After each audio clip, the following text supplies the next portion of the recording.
priest. In speaking of that man Jesus and of his death, let us consider two salient facts. The Torah must needs be held in safety by us, and this kingdom must needs be protected by Rome.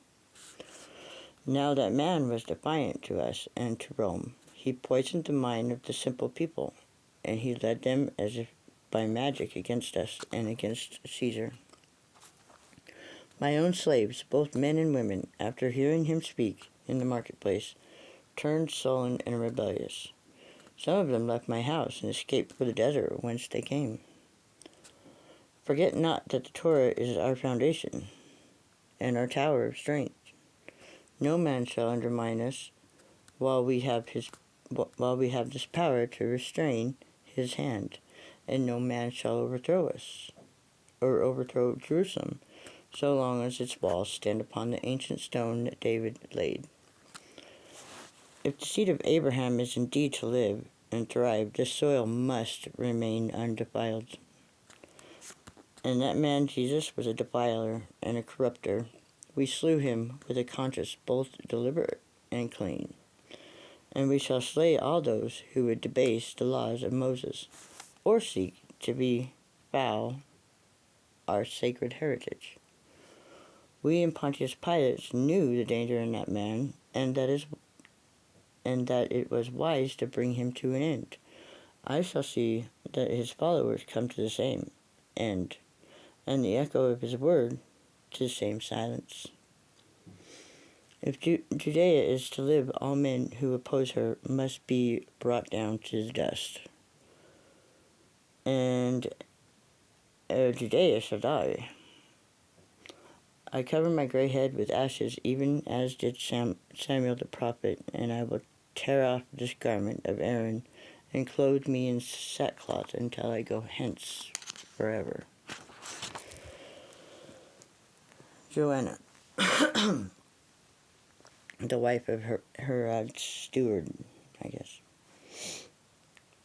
Jesus was never married, but he was a friend of women, and he knew them as they would be known in sweet comradeship, and he loved children as they would be loved in faith and understanding. In the light of his eyes there was a father and a brother and a son. He would hold a child upon his knees and say, "Of such is your might and your freedom, and of such is the kingdom of your spirit." They say that Jesus heeded not the law of Moses, and that he was over forgiving to the prostitutes of Jerusalem and the countryside.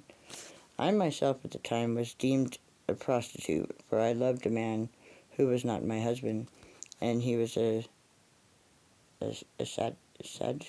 Sadducee? I don't know. Sorry, I read the Bible myself, and I don't know, when I look at the word, and I don't hear it said, it's hard for me, that's all.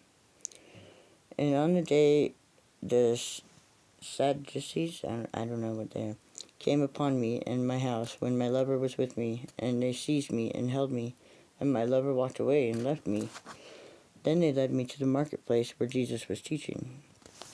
It was their desire to hold me up before him as a test and a trap for him, but Jesus judged me not.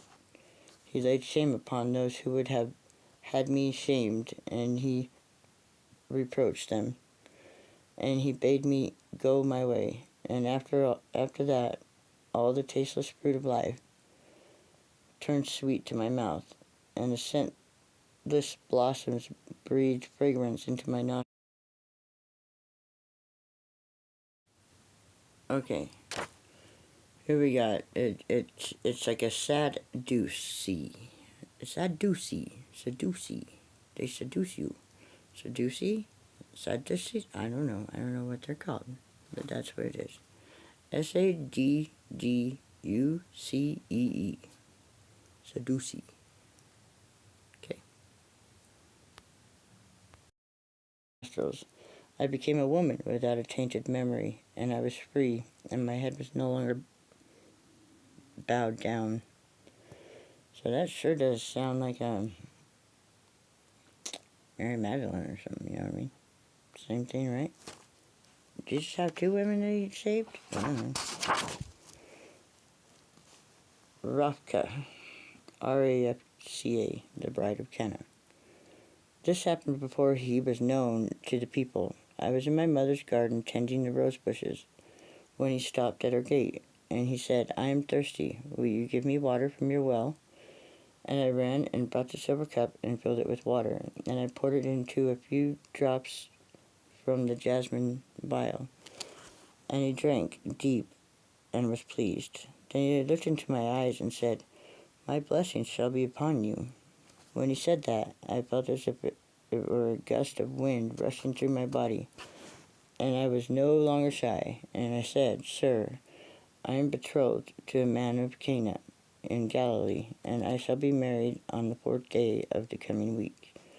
Will you not come to my wedding and grace my marriage with your presence? And he answered, I will come, my child. Mind you, he said, my child. Yet he was but a youth, and I was nearly 20.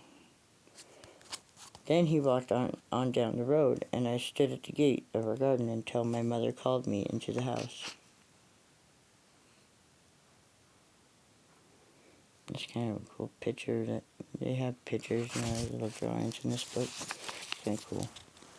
On the 4th day of the following week, I was taken to the house of my bridegroom and given in marriage. And Jesus came, and with him his mother and his brother James. Yeah, James